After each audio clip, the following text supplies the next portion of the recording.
The protagonist of this manga, Han Dae-sung, was snatched and dragged into hell by a horrible demon lord. Just before Dae-sung could finish high school, he was walking along like any normal person when something happened. His soul somehow left his body and started sinking deeper and deeper until he suddenly found himself in hell. Fear struck him as his eyes met terrifying monsters and evil people locked in brutal combat, where the losers were gruesome snacks for the winners. He managed to stay hidden and survive for 10 days without food. Wait, how is that even possible? The lack of any day or night cycle made this place even stranger.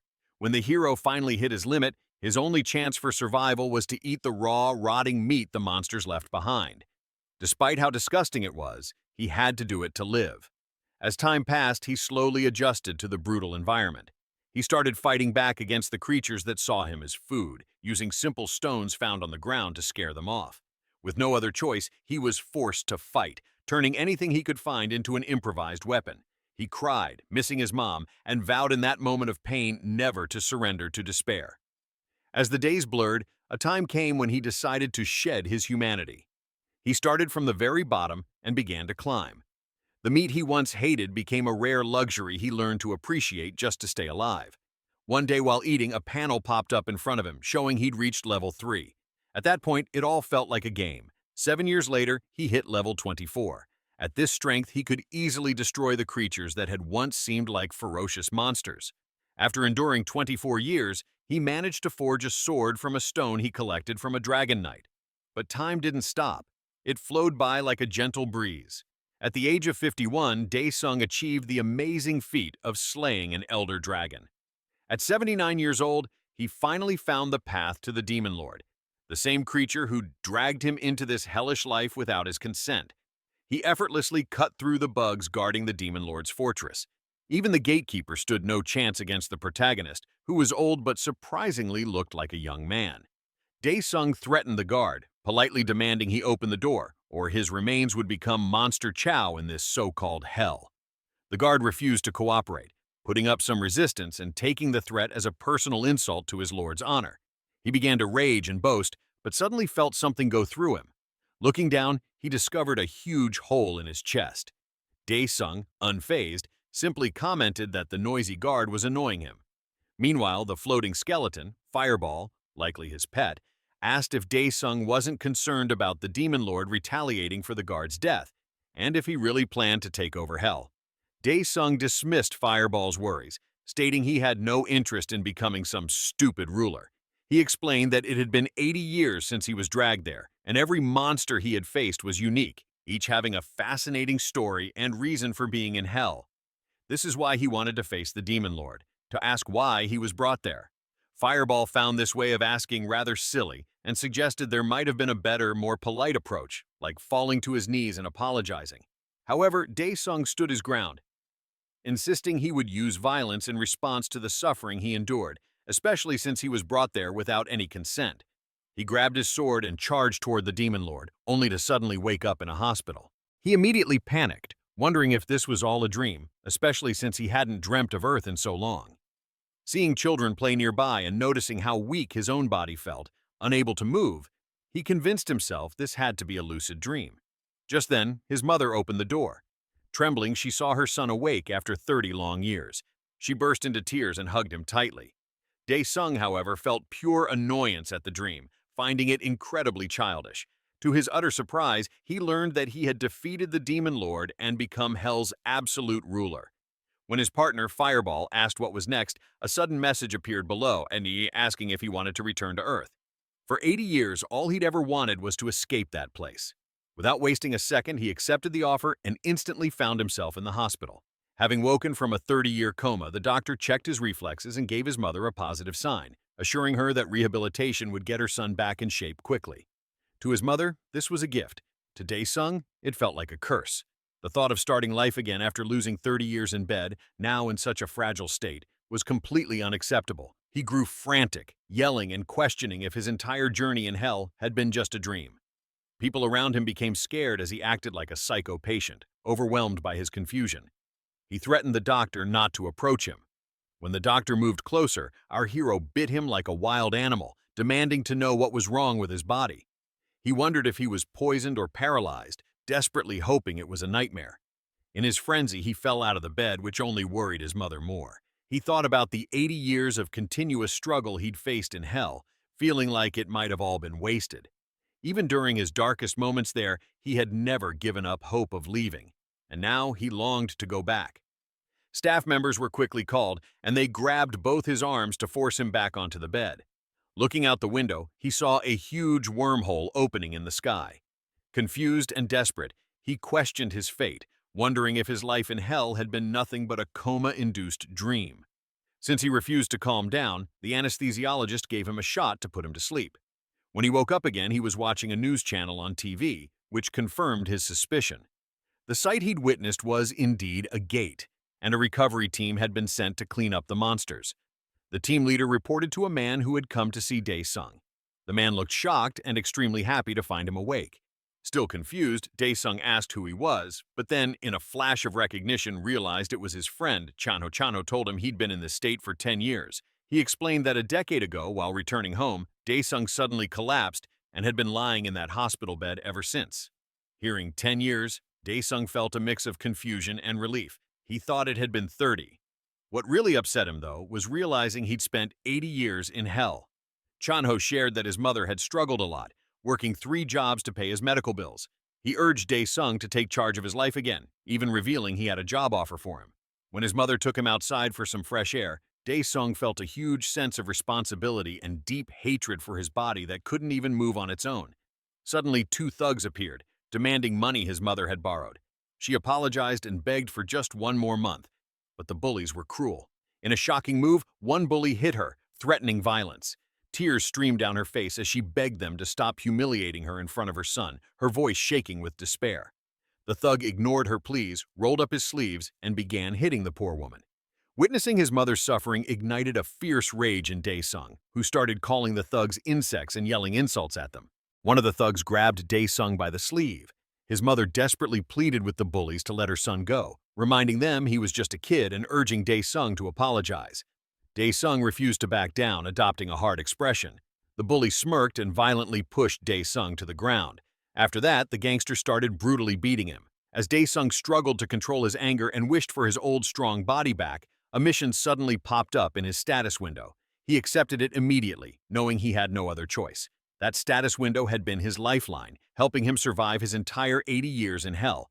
The moment he accepted the mission, everything around him froze as if time itself had stopped. The mission conditions appeared in the window. He had 1 hour to reach a specific point, and the reward was a recovery elixir. Determined, he wondered if he could regain his former strength and saw a red marker only 10 meters away. He tried to stand, but with a smile spreading across his face, started crawling toward the goal. The thought of complaining about such a small task disgusted him. After all, he was the one who had already conquered hell. Crawling slower than a bug, the centimeters became meters, and the meters felt like endless miles. At this speed, he began to doubt he could make it in time. However, he forced himself to stay calm, knowing from experience that the system never assigned impossible tasks. As the seconds ticked away, he suddenly saw a chance. Remembering the mission details, he realized the only requirement was to reach the destination, no matter the method. The crawling hero became annoyed, realizing how obvious the solution had been all along. He reached out with his weak hands and grasped the wheelchair wheels. Slowly but surely, he pulled himself into the chair. With only 35 seconds left, he didn't give up. He grabbed the wheelchair and pushed himself forward. Against all odds, he reached the spot at the very last second. Mission completed. He took the reward and quickly drank it. Almost instantly, a wave of relief washed over him. His pain vanished, and he began to recover a small fraction of his old physical strength. With the mission finished, the time stop effect ended. The thugs looked around in confusion, searching for Dae-sung, who seemed to have vanished before their eyes. Suddenly, the police arrived, apparently having witnessed the whole incident. With no choice, the thugs quickly ran away. Later that night, lying in his hospital bed, the former demon lord repeatedly tried to bring up the status window, but it wouldn't appear. He had no idea how it had opened earlier. In desperation, he tried different commands like mission and missions, but eventually gave up. His mind focused on the need for new missions, hoping they would help him regain his strength before the bullies returned. Suddenly, a strange noise broke the silence, and he found himself floating in a place known as the Pantheon. He first dismissed it as a pointless dream, but quickly realized this was real. He had been summoned there for a task. Without hesitation, he requested another mission and a punching bag, or more accurately, a monster to hit. A monster materialized in front of him. He did what he was told, and after completing the task, was rewarded with a memory chip. As soon as that mission ended, another appeared, this time requiring him to run 10 kilometers. The missions kept coming, one after another, and with each completed task he got a reward. For 10 days straight, he worked through mission after mission, but only managed to complete 55% of the entire rollout. His frustration grew, and he finally demanded a suitable challenge, tired of these low-level assignments. In response, the system gave him a new mission: kill a crying demon. Suddenly, a lightning bolt struck before him and the crying demon materialized. The supposed demon lord instantly remembered how close he'd come to death fighting this opponent in the past and felt excited about the chance for a rematch. The monster, covered in thunder, let out a massive roar and started the duel with a savage claw attack. Daesung barely dodged in time, completely aware that one hit would tear him to pieces. He launched himself forward to strike, but the monster effortlessly pushed him away, sending him crashing to the floor. Blood spilled from his mouth as he struggled with the humiliation of being tossed around by a crying demon. It absolutely crushed his pride. The battle continued with Daesung, a demon gentleman who should be a terrifying villain, forced into a frustrating game of dodging.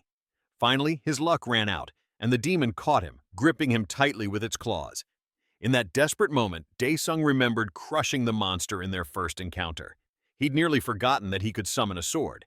Without hesitation, he called one to his hand and, in a quick, decisive move, cut off the demon's left claw. Daesung showed no mercy, quickly sending the demon back where it came from as if it were nothing more than a bug. With the mission complete, he was back in the hospital room. It was morning. He opened the window, and the sound woke his mother. She asked, startled, who was with her, only to be shocked to see Daesung standing in front of her. His body now looked like a bodybuilder's. The hospital staff in charge of his rehabilitation were speechless. Based on their expectations, his recovery should have taken at least 6 months. It was impossible for them to understand how Daesung had made such remarkable progress in just 15 days. His mother, still worried, expressed her concern, but the doctor gently reassured her, calming her nerves by saying there was nothing to fear. Meanwhile, Daesung felt the results of his efforts, noticing a big improvement as part of his strength returned. He stretched, looking around the room until he saw his mother talking to a nurse. Tears filled her eyes as she thanked the nurse, who offered comfort in return, acknowledging her struggle and sympathizing with her situation. Seeing this, Daesung realized how incredibly difficult the last 10 years must have been for his mother. His heart swelled with emotion, and as he clenched his fists, he made a silent promise to protect her now that he was finally back. He went to the bathroom and yelled, "Pantheon!" Instantly, his soul was pulled into the Pantheon. When he arrived, he asked the system if it could speed up the mission process. The system replied yes, allowing him to select the difficulty level for the random tasks, remembering his status as the Demon Lord. Boldly, he set the difficulty bar to Hell, the highest and most challenging level available.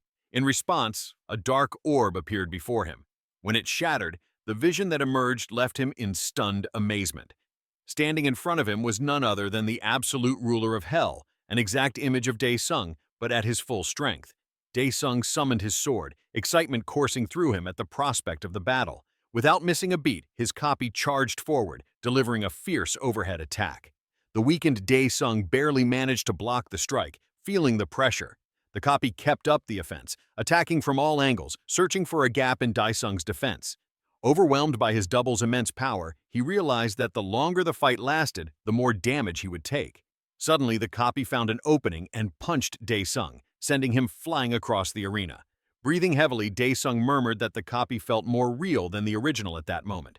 However, a smile formed on his lips. He seemed to have a trick ready to change the fight.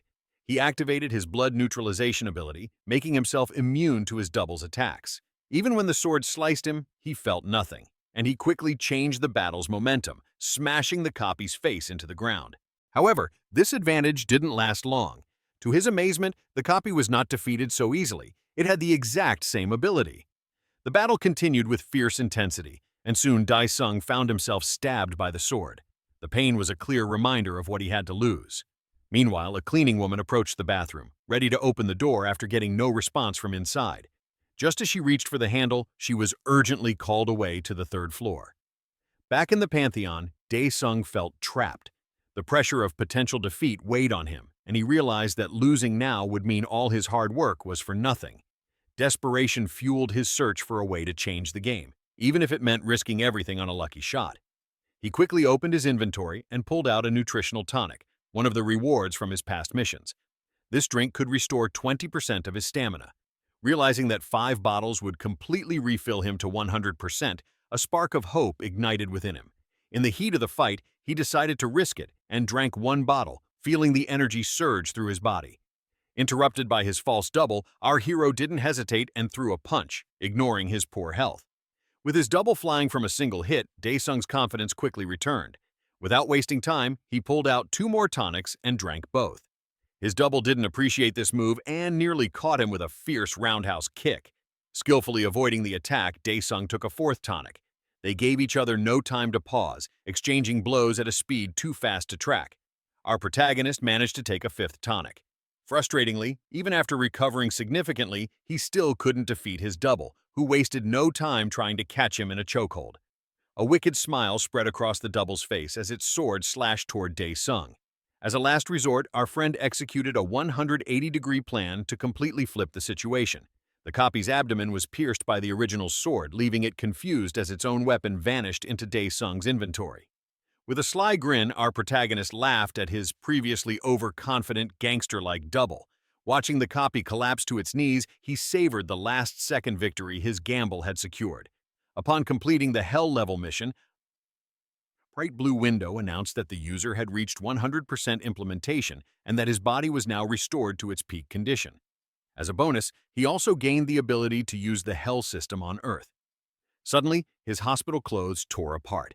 The sight of his battle-scarred body brought back a flood of memories, making our demon lord remember all the pain that led him to this point, giving him a feeling of déjà vu. However, when he ordered the system to return him to Earth, a panel appeared asking if he wanted to read unread messages. When he selected yes, the messages congratulated him on becoming a monarch. It explained that after he left, the celestial beings took control of Hell, leaving the demons trapped. Realizing the implications, our protagonist mocked the very Hell that had stolen 80 years of his life and was now asking for his help. With a wicked smile, the monarch of Hell defiantly raised his middle finger to his subjects, cursing them with vengeful satisfaction. He then ordered the system to remove him from the Pantheon, leaving the hordes of monsters in Hell stunned, knowing their fate was sealed. Back at the hospital, his friend was casually doing one-handed handstand push-ups while his mother and the doctor watched in silent amazement. Using Sherlock Holmes-level deduction, the doctor concluded that Dae-sung had definitely woken up, but his mother still struggled to believe her son's incredible transformation. Despite the doctor's assurances, she sadly wished she understood how this could have happened. Eventually, the doctor suggested they visit the Awakened Association, which Dae-sung overheard. The scene changed to our protagonist and his mother riding in a taxi. Thinking about his conversation with the doctor, he wondered what his mother might be hiding. To add to his confusion, he looked out the window, asking himself what had been going on in the world while he was in a coma. When they finally got home, his mom said she'd be right back and left. As he entered the house, he was shocked to find a girl with cotton candy-colored hair taking money from a drawer. He struggled to place who this mysterious girl could be. Just then, his mother rushed in, breaking the awkward silence. She revealed the girl was Hansel, his sister. Dae-sung realized the girl he didn't recognize was his own sister. Noticing her daughter taking money again, his mother was clearly annoyed, while Hansel ignored her and prepared to leave. Meanwhile, her older brother was still stunned that he hadn't recognized his only sister. As she walked past him, his sister bitterly reminded him that the last 10 years had been hell for both her and their mother. Dae-sung looked down sadly, regretting he hadn't been there to help. As she left, his mother asked her to at least say where she was going. Then a loud voice grabbed everyone's attention. The debt collectors had returned once more. They threatened to break down the door if it wasn't opened after they counted to 3. Everyone went silent, but Dae-sung was furious and ready for revenge. Tired of waiting outside, the man in the silver suit kicked the door open. Mom begged her daughter to go back inside, but Hansel stood fearlessly. The man turned to his accomplice, wondering if they should just smash the door down. To their surprise, Hansel stepped out and complained that they were being too annoying. The silver suit stared wordlessly, concluding she must be the daughter. Taking his chance, he angrily stormed into the house while his ugly, creepy partner stared lustfully at Hansel. His trembling mother apologized deeply while pulling cash from her purse, but the money flew into the air as the silver suit, enraged by the small sum, slapped her violently, sending the fragile woman crashing to the floor. Witnessing his mother being attacked, our hero was burning with rage. He sent the silver suit flying with one satisfying punch. The big, ugly thug asked what was happening, while the silver-suited man, who had been arrogant moments before, cried for his dad after being bullied.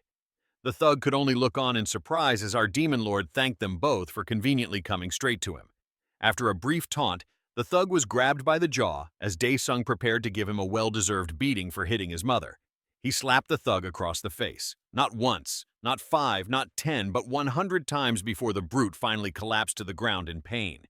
Beaten and bloody, the thug spotted a wooden chair. In a desperate move, he grabbed the leg and tried to hit Dae-sung, but like a true tough guy, our hero punched right through it, sending the thug flying into the wall to land next to his partner. Scared, the man in the silver suit pulled out a dagger and mockingly looked at the unbothered Dae-sung. Our protagonist grabbed the guy's wrist and twisted it wildly like clay in revenge for hitting his mother. The man screamed in agony, clutching his now useless, limp hand. The ugly, fat bully warned him that he wouldn't get away with this. Instead, wilder than both punks put together, our demon lord offered a simple solution: don't leave witnesses. Just as he was about to finish the bully, he froze when he heard his mother's cry. She begged her son to stop. The two debt collectors, now crying, stumbled out of the house. They scrambled back to their car, arguing in disbelief about how a hospitalized kid could become so strong after being in a coma for 10 years. Worried about the consequences of failing, the silver suit anxiously asked his partner what they should do. Healing his wounds, the big, ugly guy tried to change the subject, but the silver suit quickly cut him off after seeing Dae-sung's sister. Back inside, Mom explained that after Dae-sung collapsed, she had to sell their house and the shop. She continued, saying that after those savings ran out, she took loans from 3 different places. Unlike the original amount borrowed, the interest piled up, turning it into a massive, unpayable debt. Curious, Dae-sung learned from Han-sol that she had to quit school and work in a restaurant to help pay off the debt. With tears in her eyes, his mother revealed how his sister had worked tirelessly day and night just to support him. Gritting his teeth, Dae-sung regretted that Han-sol had been forced to leave her education. His mother then explained that despite Han-sol's efforts, she wasn't earning enough and had been going to some unknown place for a few months. Heartbroken by his family's suffering, our hero wished they had let him die, but his mother gently reassured him. The heavy silence was broken by a phone call. Seeing it was the debt collector, Dae-sung told his mother to hand it over. The voice on the line was frustrated and mocking, but Dae-sung's eyes widened in surprise upon hearing the awful news. The scene changed to his sister tied up and gagged. The ugly thug shoved her head down while talking to Dae-sung, threatening him to raise 100 million in 24 hours and demanding that his sister be treated well. Furious, Dae-sung crushed the phone in his hand. When his mom asked what was wrong, he simply said he'd be back soon. His mother warned him not to kill anyone, insisting that if he did, his life would be over. But the former monarch knew that, unlike in hell, killing them wouldn't solve anything. To his surprise, just as he mentioned the word hell, a burning panel appeared. He quickly reassured his mother that he wouldn't commit any crime. Our protagonist accepted the offer to gain a basic skill. Presented with 4 choices, he considered which would be best but finally decided none of them were truly outstanding. Meanwhile, the gangsters continued to move Dae-sung's tearful sister. As they rode up an elevator, the ugly thug reminded her of her place as their hostage. Suddenly, sparks flew and the lights went out, stopping the elevator. Noticing sparks near his feet, the thug was shocked when our protagonist magically appeared. Dae-sung commented sarcastically that he'd come to deliver the money. It turned out that our hero chose the skill Spectral Shadow, which allowed him to summon a specter that took his form once he had the target's blood. Now that the specter had found its target, it slammed the silver suit's head against the metal wall. The ugly thug panicked, realizing Dae-sung had been a hidden, awakened person all along, surprising his sister in the process. However, the specter played dumb. When the elevator doors finally opened, the fat thug stumbled out, announcing to the gang members that an awakened had shown up. But before he could say more, a swift strike to the back of his neck sent him crashing to the floor with a loud thud. Insulted on their own turf, the gang members grabbed their weapons. The specter greeted them aggressively, and the first guy charged to attack. However, he instantly found himself teleported behind him, receiving a kick that knocked him out. Thus, the electric deity, the Spectre, created havoc on the Mafia group. Now being the only one standing, the Spectre approached Hansel to check on her. It quickly removed the ropes and tape and urged her to go home, but she revealed her concern for her dear brother. With a calm air, the Spectre assured her that it would see her after finishing its business. As the elevator doors closed, the Spectre prepared for another beating. Groans of pain echoed through the halls where only unconscious bodies were visible. It seems our hero was climbing the floors one by one. Approaching another group of gangsters enjoying a cigar, he joked that everyone was so weak that the lack of a challenge was frustrating. Irritated by the insult, especially since all the previous gangsters were already defeated, one of them called their boss, a huge man with gigantic muscles covered in tattoos. The boss answered the phone, scolding his subordinate and reminding him never to call when he was relaxing in the sauna. However, the frightened gang members insisted he come immediately. Being ordered to come made the boss even angrier, but when he heard his subordinate being knocked out, he realized something was very wrong. Getting up, he clenched his huge fist in frustration, breaking his phone. Meanwhile, at the gang's headquarters, many bloody bodies lay on the ground. The Shadow Spectre moved toward another gang member who begged not to suffer the same fate. Suddenly, a wall exploded. Unprepared, the electric deity was grabbed immediately by a huge man and had its face slammed into the ground. The boss expressed his anger at the mess Dae-sung had caused. Meanwhile, our hero reflected on how his mother and sister weren't even surprised by his powers, realizing that others like him must also exist. His Shadow Spectre ability allowed him to retreat safely. The boss was shocked to see the guy who caused all the chaos dusting himself off right in front of him. The Spectre wondered if the boss was also an awakened. The boss smiled proudly, promising to send our hero to hell. Hearing that familiar word, Dae-sung squinted at the muscular monster whose clothes were practically tearing off from his improved physique, ignoring the man's size. As usual, our hero punched the boss's face, mocking the weak giant. Thrown against a wall, the boss denied being defeated so easily and stood up furiously for a counterattack, but was quickly embarrassed by a powerful kick to the face. With a flurry of kicks, Dae-sung beat the boss, explaining what real hell was and how much misery it caused. The giant could only think about survival and begged for a break.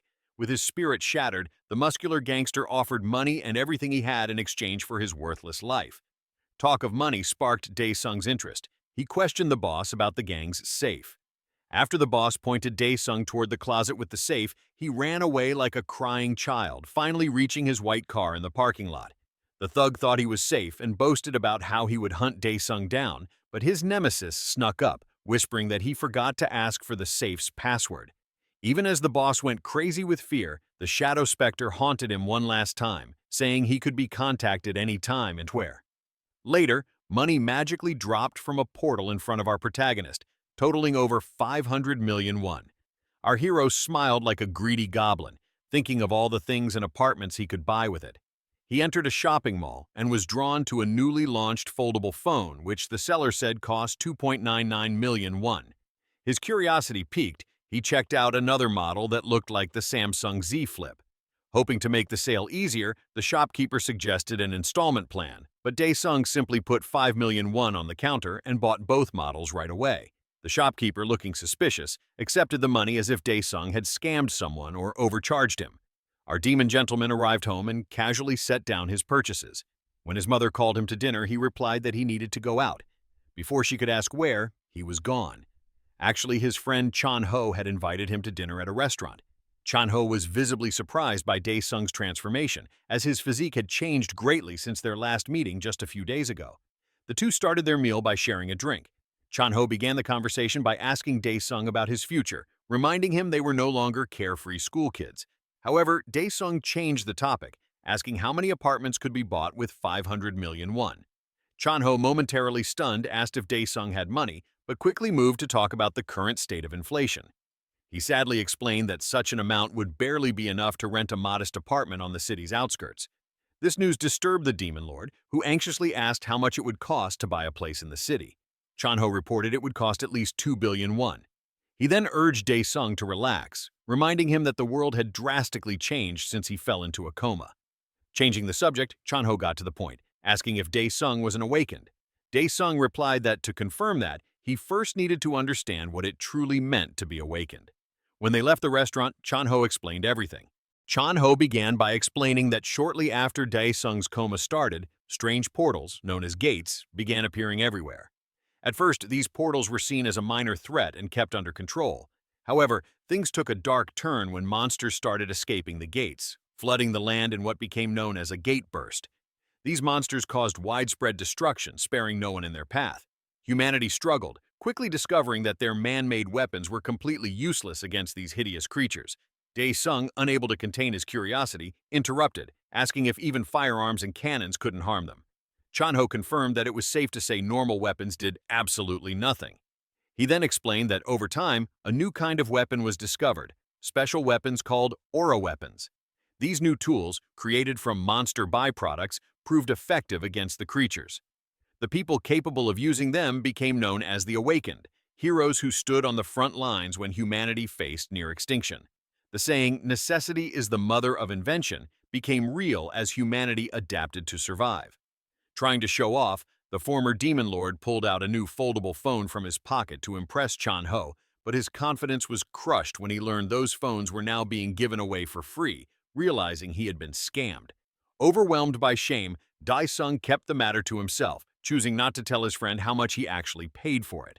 Chan-ho changed the conversation back to the awakened, telling Dae-sung that even if he didn't use an aura weapon, he could still use aura to strengthen his body. He then mentioned not only hearing about Dae-sung's improved body, but also the recent incident where he scared off a group of notorious thugs. Dae-sung, with a hint of bragging, asked Chan-ho if he would still offer him money and treat him the same way if he weren't an awakened, subtly showing his intent to use their friendship. Chan-ho started to get angry, but before their argument could escalate, a dimensional rift suddenly opened above them, and monsters began pouring out into the street. As the creatures slammed their wooden weapons onto the ground, the earth shook violently, like an earthquake. The sheer force sent waves of fear through nearby citizens, who trembled in terror. The monsters let out threatening growls, sending the humans into a panic as they fled for their lives. Dae-sung didn't recognize these creatures, realizing they were clearly different from those he had encountered in Hell.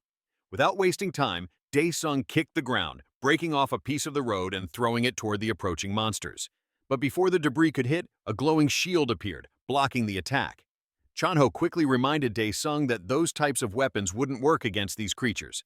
As one of the monsters approached them, Chan-ho closed his eyes, convinced they were finished. But the sound of splashing blood forced him to open them again, only to find the monster decapitated. Dae-sung, standing tall, had demonstrated with pure strength that bare-handed attacks could take down these creatures. Chan-ho could barely believe his eyes, and watching Dae-sung effortlessly defeat an entire group of monsters, he started to wonder if his friend was a B-class awakened. However, he quickly realized this was no time for such thoughts. He focused on the safety of the surrounding citizens. As panic took hold of the crowd, he shouted, urging the terrified people to keep moving, assuring them he knew the way to safety through the sewer system. Just as people started to react, Chan-ho found himself surrounded by monsters. A small girl, paralyzed by fear, began to cry. Just as she was about to be attacked, Chan-ho jumped into action, saving her life at the last second. Taking that opportunity, Dae-sung stepped in to finish off the monster. With a smirk, Dae-sung playfully called out Chan-ho for getting in his way and told him to find shelter since he was still exposed to the open air. Chan-ho, taking charge, quickly focused on getting the public evacuated to a safe spot. Meanwhile, a young blogger seized the chance to start a live stream, recording Dae-sung fighting the monsters alone. Viewers watched, cheering on Dae-sung's bravery. Suddenly, the blogger yelled for Dae-sung to look behind him, but it was too late. One of the monsters slammed the demon lord into a car, the sound crashing through the chaos. The blogger grinned and chuckled, focused only on content and views, knowing that capturing a hero getting hit would be shocking and draw huge attention. In the meantime, the crowd successfully escaped into the sewers. Chan-ho helped reunite the little girl with her mother, who hugged her tightly, apologizing tearfully for the scare. Another man asked Chan-ho if he was going to leave Dae-sung behind. Chan-ho struggled with the decision, knowing his friend was still outside fighting. The scene switched back to Dae-sung, who was cornered by monsters. One monster smiled menacingly, ready to strike, and the blogger covered his eyes, convinced the hero was finished. To the surprise of both the monster and the blogger, Dae-sung dodged the attack easily. He then approached the monster, thanking it for unintentionally helping him restore a bit of his mana. In a calm, commanding voice, he offered the creature a painless death. The Demon Lord showed zero mercy while facing the creatures, dispatching them with deadly precision. Viewers of the live stream complained in the comments about the poor image quality and urged the blogger to move closer for a better look. One viewer named Slayer donated 5 million won, promising another 5 million if the blogger could get a clear shot of Daesung fighting. The stakes rose high for both the hero and the fame-hungry blogger. The 5 million won donation sent a thrill through the blogger. He was excited, but his cowardice kept him from getting close to the action. Meanwhile, Daesung kept taking down monsters with strong hits, quickly realizing this relentless battle was eating up a lot of his mana. Another viewer offered more cash for a clear picture and asked for the blogger's email. Overwhelmed by a rush of sponsorship notifications, the blogger felt both excited and anxious, torn between his greed for fame and the fear of what was coming.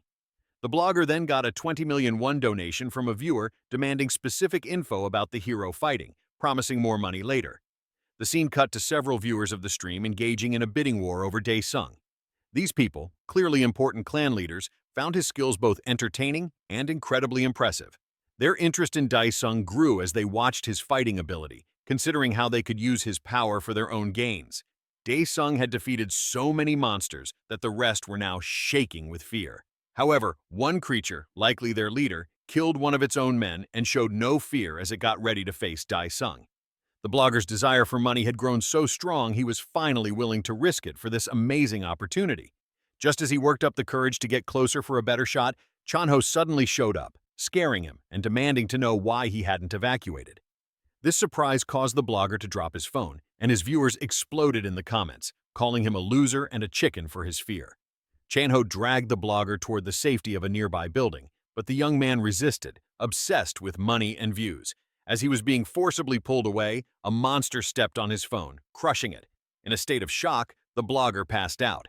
Before the fearless leader could cause more damage, Daesung stepped in and instantly decapitated the monster with one swift move. With the remaining monsters eliminated, Daesung turned to Chanho and asked why his friend had returned despite the danger. Chanho admitted his concern, confessing he cared a lot about Daesung. In response, Daesung asked if his friend could wait about 20 minutes, explaining he needed to visit a specific place. Chanho agreed, telling him not to worry, mentioning that the clans would arrive soon. Seeing his friend's confusion, Daesung promised to explain it later. He quickly entered the Pantheon, and Chanho watched in confusion as Daesung seemed to open a door right in front of himself. Chanho was left wondering how Daesung could do that and what had happened to him since they last met. Upon entering the Pantheon, our Demon Lord complained, clearly annoyed by his body's state after such a minor battle. A panel appeared, showing his mana reserves were only at 10%. Unhappy with his low mana levels, he searched for a way to restore it quickly. He soon learned that to regain his strength, he had to relive the experiences recorded in his diary, with rewards based on how well he surpassed the proof.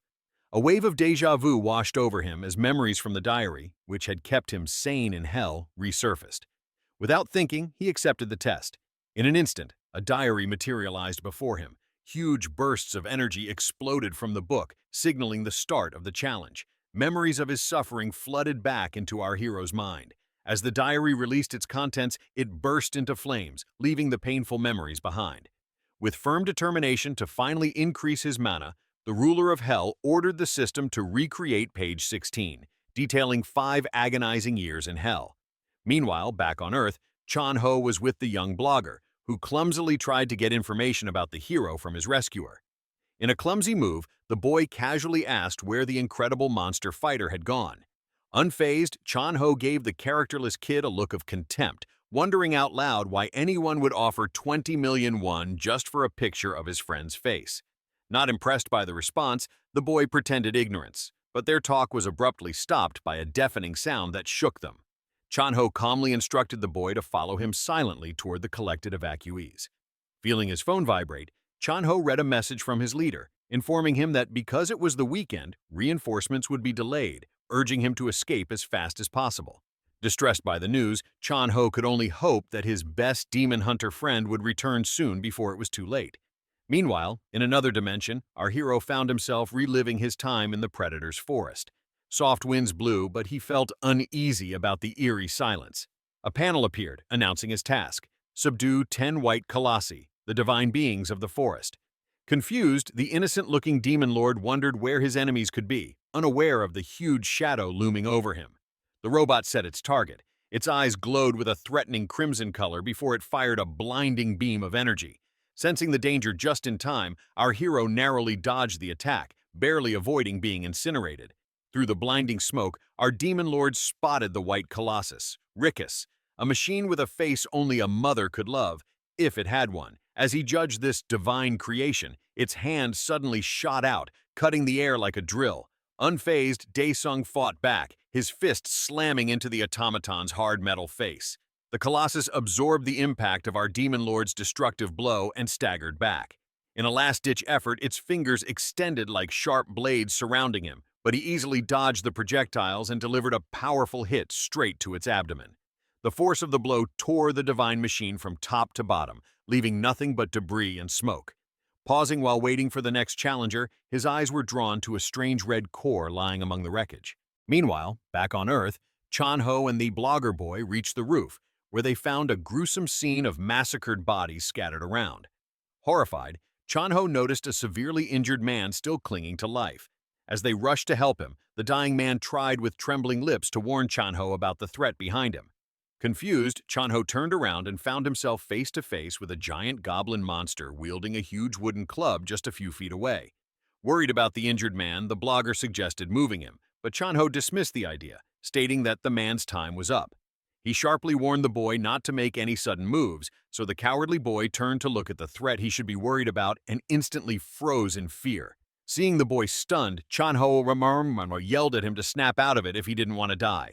With a deafening roar, the giant monster leaped into the air, ready to crush them. For now, let's return to the Pantheon, where the ruler of Hell was analyzing the big red core. It seemed the divine machines could rebuild themselves, becoming stronger and better adapted against their opponents. Numerous panels appeared, detailing this annoying feature. Quickly, our hero threw a punch and hit the core, but like jelly, his attack was easily repelled. He landed a hit that restored 3% of the visibly irritated core. With a powerful punch driven by anger, he managed to produce only a few red lightning sparks. Despite the demon lord's relentless blows, the core's recovery continued smoothly, completely unfazed. However, as the restoration reached 70%, error alarms began to sound. Just as our hero prepared to deliver a final decisive blow, a laser beam zipped by, narrowly missing him. He spun around, realizing he had been surrounded by other robots the whole time. The Colossi, in a coordinated attack, fired from all directions. Dodging the barrage with ninja speed, Daesung recognized the serious situation he was in.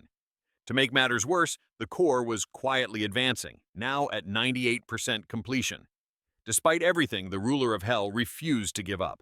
He dashed through the chaotic laser attack, managed to reach the core, and destroyed it at the last second. Frustrated by the unfair fight, our hero decided to search his memories for a solution. But before he could fully process his thoughts, a sudden burning headache overwhelmed him. By luck and a bit of plot protection, the robots ignored his struggle. As memories of his past experiences returned, he devised a plan to give these ugly machines the beating they deserved. Meanwhile, back on Earth, Chan-ho and the blogger boy were in a desperate race with the monstrous creature stalking them. The two strategically separated, confusing the large brute about which one to chase. Their plan was to loop around and re-enter the building where the monster's ugly, oversized cousin could continue the pursuit. Despite the monster's massive arm trying to grab them, they managed to slip away, giving them a brief chance to catch their breath. When the creature finally gave up in defeat, Chan-ho took the opportunity to escape while he could. Our hero, on the other hand, was busy jumping and dodging among the divine machines in the other dimension, barely avoiding their non-stop laser beams. His goal was to cause as much disturbance as possible, drawing the attention of every automaton nearby. Once he had apparently achieved his goal, he retreated far from the swarm of celestial beings, landing in an empty area of the forest.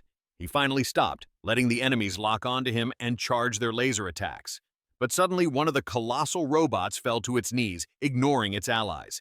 The others prepared for their attack, but our demon lord sat down comfortably and made an obscene gesture toward the mindless machines. One by one, the machine lineup collapsed as the swamp whale revealed the reason behind the forest's name. A giant jaw emerged from the ground and devoured the aligned divine machines one by one, bringing back horrible memories. Our hero watched casually from a distance as the colossal whale completed the challenge for him. With all 10 celestial beings defeated, a congratulations panel appeared. In return, he received his new rewards: enhanced physical abilities with augmented mana reserves and the Dagger of Judgment. As the weapon appeared before him, he checked its special ability. The system explained that the dagger worked like a remote-controlled aircraft within a 100-meter range. Now, that's a good birthday gift. After testing his cool new weapon, the ruler of Hell decided to return to Earth. The scene shifted to a news broadcast from when the first gate opened. The anchor somberly reported on the tragic fracture that had claimed many lives. They consulted with a pale professor, who looked like the kind of guy who argues politics at birthday parties, for a solution. Next, we saw a guy with a man bun watching the news on his phone, annoyed with the professor. Frustrated, he commented that the association paid hunters peanuts compared to the clans. Hearing his complaining colleagues, the team leader next to him told him to focus on getting results right now or they could lose their jobs. But their conversation was interrupted by breaking news about a certain awakened who had single-handedly taken on the monsters. Back at the disaster site, the blogger boy and Chan-ho hid in a room, anxiously waiting for a rescue team. Suddenly, a series of loud noises drew their attention as the whole room began to shake. They cautiously tried to peek outside, but before they could fully understand the situation, the roof collapsed, scaring them badly. Overwhelmed by fear, Chan-ho wondered if his time had come, but it turned out to be just a hungry Dae-sung standing triumphantly over the decapitated remains of the enormous Hulk monster. Chan-ho was thrilled to see his friend when he needed him most. Despite his terrible state, Dae-sung smiled calmly. Noticing something odd, his best friend asked if he was okay, seeing him groan in pain. The ruler of Hell ordered the food delivery guy to quickly cook him some meat. Both Chan-ho and the blogger stared wordlessly, thinking he was crazy for wanting a grilled burger in a life-or-death situation. With no chicken in stock, our demon expert analyzed the monster meat to see if it was safe to eat. He then began to devour it, causing the other two to nearly double over and empty their stomachs. Luckily, a soldier appeared, making the blogger boy euphoric that he would survive. While our hero quietly enjoyed his meal, the soldier ignored the boy, passionately expressing his gratitude and stating his amazement. Before the soldier could realize they were looking at monster guts, Chan-ho stepped in and distracted him. Introducing his friend, Chan-ho quickly drove away his hungry, heroic friend, urging him to eat more later. Unexpectedly, the soldier changed his attitude and explained they couldn't just leave. Chan-ho proudly pulled out his clan ID card. Seeing the clanman's style, the soldier smiled, ready to escort them to safety. Elsewhere, the man with the man bun was busy throwing up after seeing the mutilated monster remains. Annoyed, the team leader yelled at him to look for survivors instead of crouching on the ground like a bug. The man bun guy immediately convinced a soldier to let him enter the restricted area, since he was an association hunter. Meanwhile, the sharp team leader reflected on what kind of monster could destroy corpses in such a way. The scene moved to the guys in Chan-ho's car. Our hero's best friend suggested they stay at his apartment overnight. But being a family man, Dae-sung insisted he needed to see his mother and sister. Chan-ho reminded him that his family would be terrified if he visited them in his current bruised state. Looking at each other, the ruler of Hell decided to settle for a call to his mother, and the two of them went to enjoy some freshly made fried chicken after cleaning up, of course. They finally arrived at Chan-ho's apartment, and Dae-sung was genuinely impressed by how fancy it was. After cleaning up, the two sat down at the table, where several expensive dishes were waiting. Curious, our protagonist remembered his friend telling him about the massive amounts of money hunters make. Chan-ho agreed, but added that the association were basically scammers because of how little they paid. When asked if he wanted to become a hunter, Dae-sung responded with a grunt as he devoured a whole chicken wing. Slightly disturbed, Chan-ho told his friend that he'd likely get a very high rank if he got tested. He figured that with Dae-sung's incredible power, he'd be no less than A rank. Confused by the terminology, Chan-ho explained that a better rank simply meant he could join the big clans. More importantly, he pointed out that the monthly income for A ranks was incredibly high. Intrigued, Dae-sung asked if there was a rank higher than A. Chan-ho then revealed there were only 5 of them, the S rank awakened worldwide, making about 200 million won. Chan-ho joked that his best friend shouldn't dream of becoming the 6th S rank, stating that A rank was good enough. He asked again if Dae-sung intended to become a hunter. Agreeing, Chan-ho promised to help with everything, and the two friends toasted to the opportunity. The scene shifted to some gangsters eating in a classy restaurant. A strange guy with long hair was repeating the words of a bald gangster who was terrified of him. The long-haired guy repeated his thoughts, wondering if it was true that an entire organization was brought down by a single boy. Wiping his lips elegantly, he joked that it was truly embarrassing. The brown-haired man, Seok Woo, clan manager of Hongma, stood up and asked why the bald man hadn't run away and come crying to him, one of the good guys.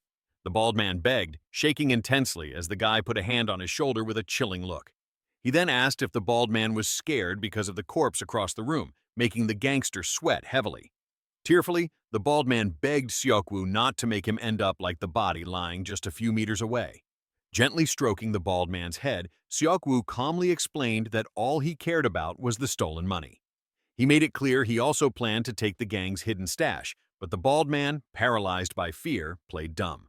Terrified, the bald man stayed silent as Seok-woo calmly decided his fate. Unexpectedly, the long-haired man walked away, saying he trusted the bald man's word.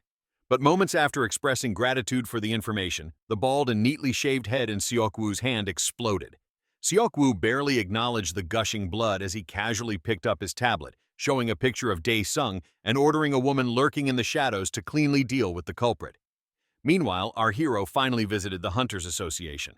Chanho advised him to take the Awaken test, but when Dae-sung ignored him, Chanho reminded him to use formal language unless he wanted to look like an outsider. Nervous, like a dad waiting for his son's exam results, Chanho asked him to text him the result once he was done. As Dae-sung approached the main door, he saw a strange crowd of oddballs who had also come to apply. Focused on the paycheck, he ignored the others and headed straight for lab number 3. After getting in line, he checked his phone and saw a message from his mother, asking when he'd be home. Not wanting to worry her, he replied that he'd shower and be home slowly. Like all moms, she also asked if he was eating well, which made our hero smile and want to go home even more. His pleasant moment was interrupted when an employee informed him it was his turn. With that, a crazed old man began complaining loudly that he was awakened. Despite the employee's assurance that the meter was working properly, the old man refused to stop arguing. He claimed that losing his hair overnight was proof of his awakening, which made everyone who had been annoyed burst out laughing. The stubborn man declared he wouldn't move until they acknowledged his complaint. Tired of the wait, our hero grabbed the shiny man's scalp and shut him up with an overwhelming aura. Still, the old man kept insisting the meter was really broken. So, the amusing demon lord gave him the benefit of the doubt, and a hunter offered to check it personally. As the hunter placed his hand on the orb, it sparked and turned green, showing he was only C rank. Embarrassed and speechless, the old man sweated heavily. The kind receptionist showed the old man the exit. Having clearly shown himself to be silly, the old man kept complaining, which made our hero shudder. Finally, it was his turn. The receptionist lady gossiped with her coworker about Dae-sung, perhaps the best prospect of the day, as she had seen his terrifying aura, but he simply dismissed her with a gentle tap on the head. With the lovely receptionist's full support, our hero approached the manometer. Sudden chaos erupted in the Korean Hunters Association, with shock breaking out everywhere. The branch manager started receiving urgent calls directing him to visit examination room number 3 on the 6th floor immediately. Growing suspicious due to the abrupt nature of the call, he asked if a 6th S-rank hunter had perhaps awakened. However, he quickly dismissed the idea as impossible. Upon arriving at the 6th floor, he went to exam room number 3, only to find a large crowd already gathered there. Pushing through the people, he finally saw what had caused the disturbance. The crystal orb, which was 1 meter wide, was shattered and looked like a broken eggshell. The manager grew anxious and immediately sought an explanation from his employees about the situation. The staff quickly informed him that a man named Dae-sung had put his hand on the crystal ball for testing. At first, the colors within the orb flickered unpredictably. Then, without warning, it exploded in a cloud of smoke, leaving both staff and onlookers completely confused. Frustration grew in the manager, who insisted the explanation could be as simple as a faulty meter. However, the staff noted that they had used 3 different crystal meters, and each one suffered the same fate. Hearing this, the manager conceded, realizing it was impossible for all of them to be defective. Meanwhile, our hero anxiously hoped they wouldn't ask him to pay for the 3 broken glass balls. With that concern in mind, he turned to the manager and asked about his results, only to be met with confusion from the manager. The manager then told Dae-sung that continuing to use additional meters would likely lead to the same explosive result. He mentioned that this was the first time they had encountered such an unusual situation, and because of it, they would have to make a difficult judgment. He then explained that in cases where the crystal ball didn't give a proper evaluation, the license test results would be enough to rank him. Normally, that test was only part of the ranking process, but in Dae-sung's case, it would be the sole deciding factor. Dae-sung, still unsure, questioned the license exam's reliability. Before anyone else could respond, a staff member intervened with a detailed explanation of how the exam system worked, calming his worries about the matter. With nothing left to do but wait, the demon gentleman nodded, accepted their proposal, and quietly left. The branch manager found the whole situation worrying, still trying to figure out what happened. Meanwhile, the employee who had previously argued about the crystal ball's mechanism suggested a theory. She proposed that the crystal ball might be unable to measure power beyond a certain limit. The manager, growing more curious, asked if she was implying that Dae-sung could have triple S rank. At this, the receptionist nodded. However, her colleague quickly scoffed at the idea, pointing out that while anything was possible in this unpredictable world, he seriously doubted the idea of Dae-sung achieving a triple S rank. The scene changed to Dae-sung leaving the Hunters Association building. His thoughts were still focused on the recent events. His phone rang, and it was his friend Chan-ho on the other end. Dae-sung informed him that he had been given a provisional status for the moment. Finding the situation strange, Chan-ho asked if the meter had simply broken down. Dae-sung, with a hint of amusement, explained that it had indeed shattered for some reason. Knowing Dae-sung's tendency for chaos, Chan-ho joked about whether he had been playing around, but quickly dismissed the idea, thinking it shouldn't have been possible. Dae-sung assured Chan-ho that he had followed the instructions carefully, simply placing his hand on the meter as instructed. Faced with this, Chan-ho responded by saying he had a feeling something strange would happen from the start. Dae-sung promised to share more details about the exam later, and with that, the call ended. Moments after hanging up, however, the Demon Lord's sharp senses activated. He instantly detected a sniper positioned in the distance, with a finger already resting on the trigger, aiming right at him. The sniper muttered about Dae-sung, noting that he didn't look strong at all. She felt confident she could take him out with a single bullet, despite his supposed strength. However, just before she could pull the trigger, she sensed something was wrong and was surprised to realize she had been discovered. It seemed impossible, as no other hunter had ever detected her before. Dae-sung pointed to his head. His face showed anger, and he urged her to take a closer look.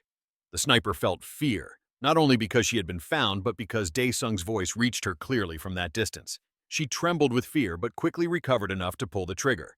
An explosion erupted, and the sniper felt a surge of happiness, confident she had succeeded in the assassination. However, as the smoke began to clear, Dae-sung was standing there, completely unharmed. Although the sniper used an aura bullet, it seemed totally ineffective. Feeling terrified, she contemplated retreating. But just as she turned to run, Dae-sung threw his dagger of judgment, stabbing the killer in the leg and causing her to stumble. When the sniper looked up, her target was standing right in front of her, like a scene from a horror movie. Dae-sung taunted her, saying the bullet hit him in the head but failed to kill him. In response, the sniper quickly drew a pistol, pointing it at him and demanding the truth about where he came from. Dae-sung simply declared he came from nowhere else but hell. The lady, however, certainly wasn't going to accept that reality. Overwhelmed by fear and anxiety, she fired multiple aura bullets at Dae-sung, hoping to see him die. Suddenly, he reappeared behind her, shocking her with his unexpected presence. She found it unbelievable, certain her aim had been true. Yet there he was, completely unharmed. Our hero grabbed the lady by the neck, choking her and slamming her against the wall. He used his power, enveloping the lady in a demonic, slow-moving material that terrified her. When she fainted, Dae-sung clarified that he had no intention of killing her. He collected the bullets and searched the lady's belongings for clues. Then he placed the bullets over her head, forcing her to regain consciousness. Covered in sweat, the lady screamed, overwhelmed by the disgusting hands emerging from the creature Dae-sung had summoned. Dae-sung adopted a gang leader tone, demanding that the lady answer all his questions peacefully if she wanted to live. Seeing family photos in her gear, he asked who sent her to kill him and his family. Feeling anxious, she realized she couldn't reveal anything about the Hongma clan. However, she suddenly remembered a gangster who had disappeared and seized the chance to use his name, telling Dae-sung that it was Kim Seong-hyun who sent her. She elaborated that Kim Seong-hyun was the same rookie Dae-sung had beaten up earlier in the private loan organization. They discussed the theft of his safe. In exchange for its location, she begged for her freedom. In response, Dae-sung shot a bullet at the lady, piercing a hole in her shoulder. She whimpered that she had done what he asked and told him everything. Our hero kept up his gangster act, arguing that he was suspicious of a killer providing sensitive information so easily and feeling her words were dishonest. The lady, dripping with fear, realized her mistake in being so quick to talk. Daesung politely asked once more who ordered the murder. She thought about it, knowing she had already failed her mission. Even if she survived this, the psychopathic leader of the Hongma clan would definitely kill her. Considering her death unavoidable, she screamed that she would never reveal the information, even if asked 1,000 times, and attempted to kill herself. However, before she could, our gangster fired a bullet, opening a massive hole in her chest. The killer coughed up blood and collapsed, dead. Daesung became enraged, realizing he couldn't find out who was behind all of this. He then looked at the lifeless body, contemplating how to dispose of it. He remembered an item he owned that might be useful, but was reluctant to use it. Instead, he checked his diary memories for anything related to the keyword dead. After quickly scanning 134 pages, he opened a portal to the Pantheon. Fully aware that this area should be off-limits due to nearby gate bursts, he decided to cover the body anyway. Covering it with a blue cloth, he stepped into the Pantheon. Upon entering, he was greeted and asked the system to recreate the diary entry detailing the Prison of Souls. Reviewing his memories, he recalled that the Prison of Souls was the main weapon of one of Hell's 15 state rulers, known as the Ghost King. He remembered their fight and realized the weapon he had acquired was a device capable of summoning the dead when infused with his own blood. Initially, when our protagonist got this item, he thought it would be incredibly useful. However, to his dismay, the summoned commander turned out to be too weak to be of any help. When recreating the 198th day of the 67th year, he realized this object could be useful for getting rid of bodies. Our hero found himself standing before the River of the Dead.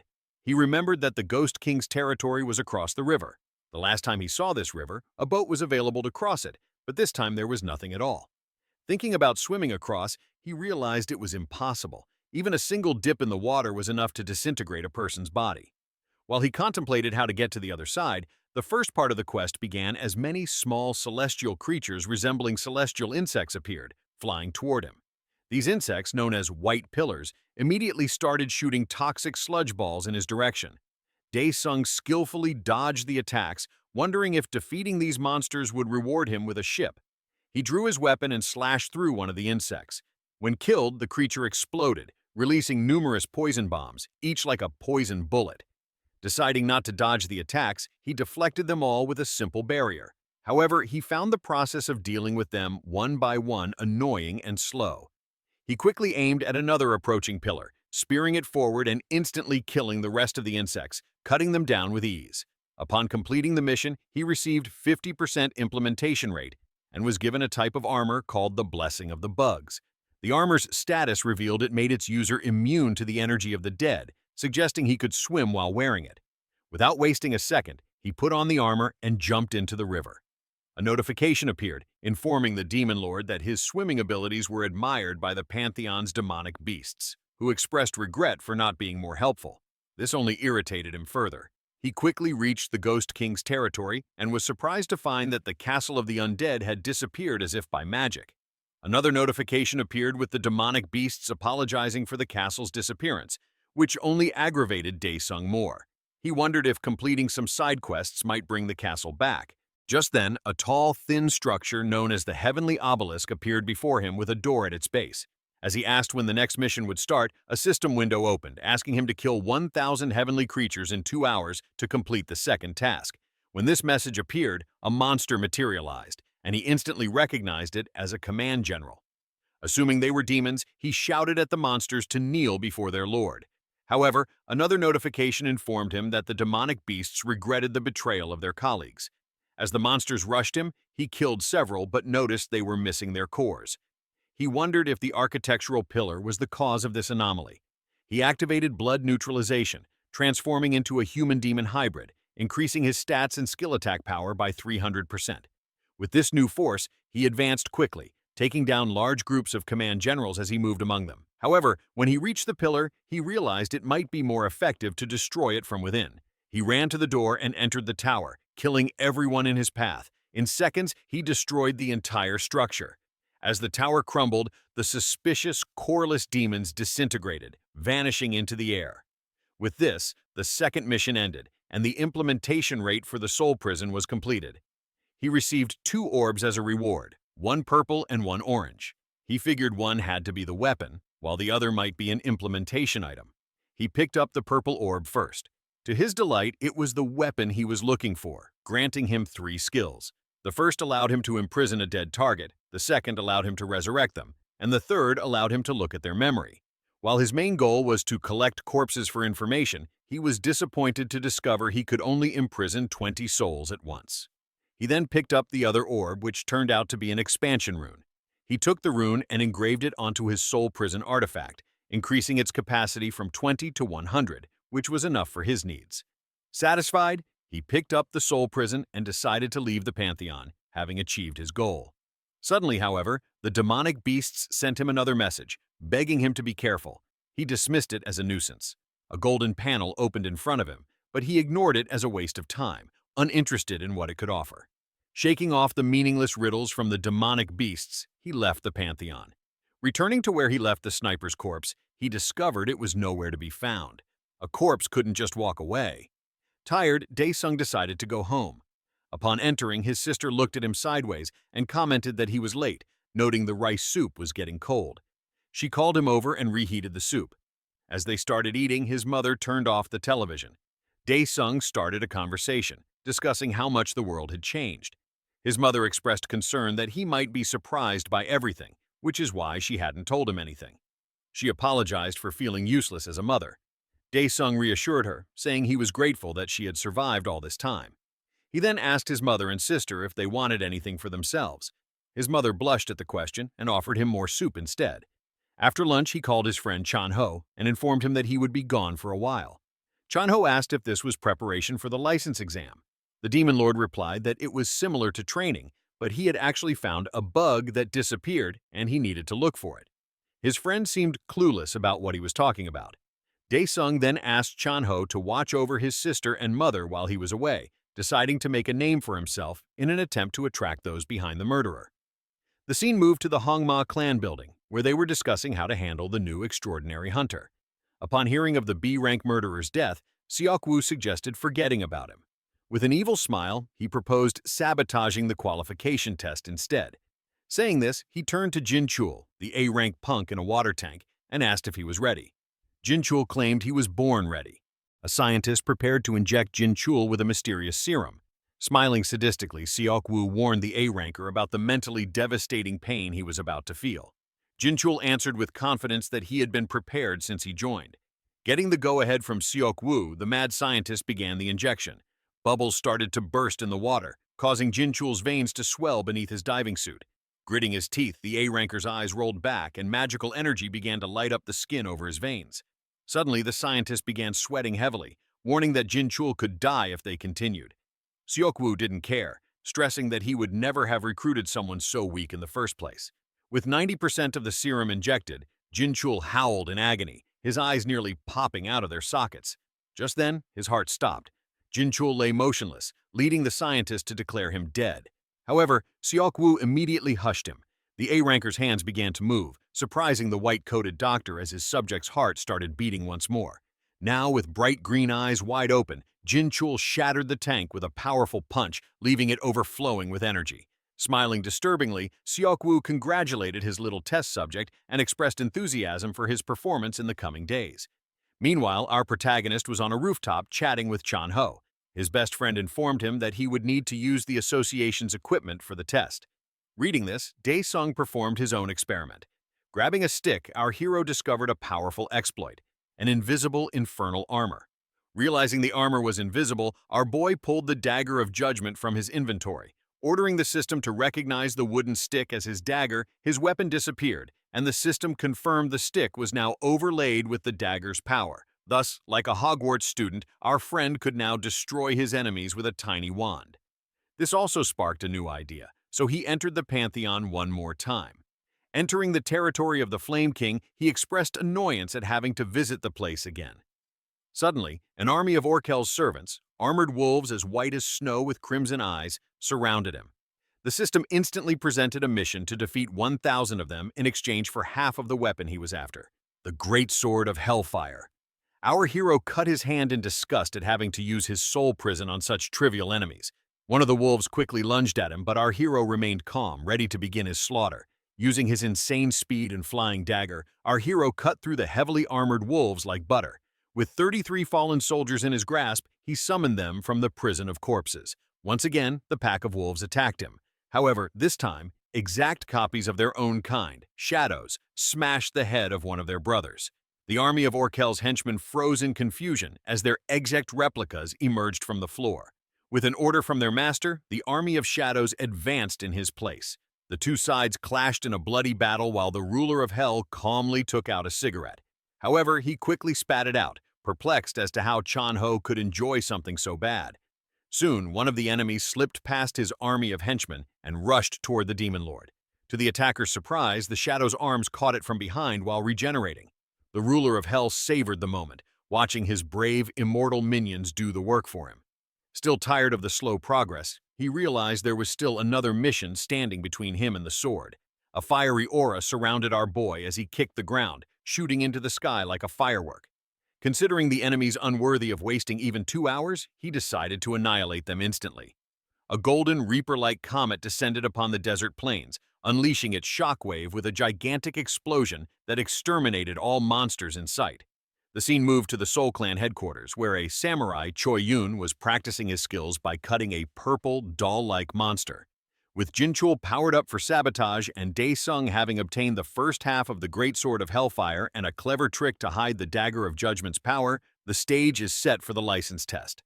The license test will likely be a dungeon raid or a large-scale monster subjugation in a controlled environment, designed to test a hunter's combat strategy and teamwork. The sabotage will likely involve Jinchul being placed in the same testing group as Daesung.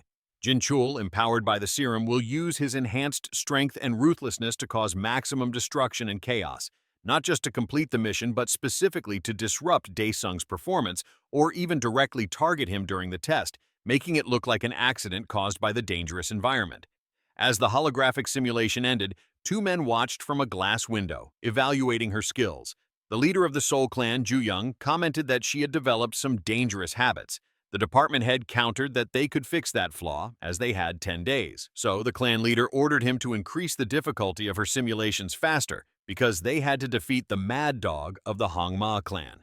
Adjusting his glasses, the department head asked if the leader was referring to Jinchul. Ju-young confirmed it, claiming that Choi Yun would be invincible if it weren't for the Hongma clan's ace. Enraged, he cursed the Hongma clan for their dirty tactics. The department head tried to calm him, reminding him of a past prohibition, but Ju-young insisted that Hongma would still play dirty in the next competition, as always. The department head pointed out the obvious, saying the stage was set for the top 2, Choi Yun and Jinchul.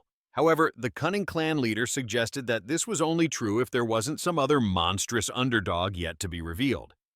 Meanwhile, our hero received messages of gratitude from the demons, quickly nearing the end of his mission. Annoyed by the notifications while smoking over the corpses of his enemies, he complained that there should be a mute button. Hearing one of the nearly dead wolves growl, he told it to be quiet while smoking, ending its life with a stab. This death marked his 1,000th victim and granted him the second half of the Great Sword of Hellfire. The souls of his enemies began to collect into an orb in front of him, forming a special object. Reading that he had to offer it on an altar, the Demon Lord felt disgusted at having to search for it like a peasant.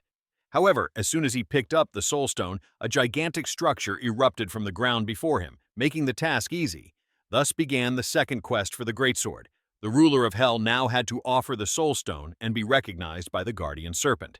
Without wasting time, he placed it in a sacrificial bowl. Immediately, a colossal snake was summoned. Closing his eyes, our hero began the fight, ready for an epic confrontation with the giant reptile. A panel appeared before him, revealing the victory condition. Answer the snake's questions. Puzzled, the Demon King scoffed at having to do a questionnaire of all things. He surrendered and ordered the snake to ask him a question. But what the Guardian Serpent said sounded more incoherent than double-speed Chinese rap music. Our hero sighed in frustration. Furious, he hurled his dagger straight into the beast's eye, making it howl in pain. Not satisfied, he moved his hand to the other side, forcing the dagger to tear through its head, coming out the other eye. Summoning his dagger back, the Demon Lord rushed the snake, boiling with rage at the system for thinking he had gone soft. Challenging the system to give him its all against the absolute ruler, he struck the guardian beast's head repeatedly. The snake's head swelled like a muffin from the blows and then exploded as our hero was showered in its blood. However, based on his experience, he found the battle suspiciously easy. He quickly realized the old pattern of regenerating enemies. Remembering with confidence how to defeat it, our hero dared the beast to attack him. The snake heard his call, flying toward him with its mouth open, swallowing him whole, while a blue regeneration flame flashed inside it. However, our hero knew this trick well. Without hesitation, he walked into the guardian serpent's mouth. Confused, the snake shook its head. Suddenly, its pupils widened as the snake vomited, and our protagonist made an epic landing, holding a blazing blue sword in his hand, the Great Sword of Hellfire. The system congratulated him for collecting the sword, but reported that its skills would be sealed until the mission was completed. Nonetheless, he confidently declared that even this much was enough to defeat the big worm. Gripping the great flaming sword with both hands, our hero brought his new weapon down upon the guardian snake.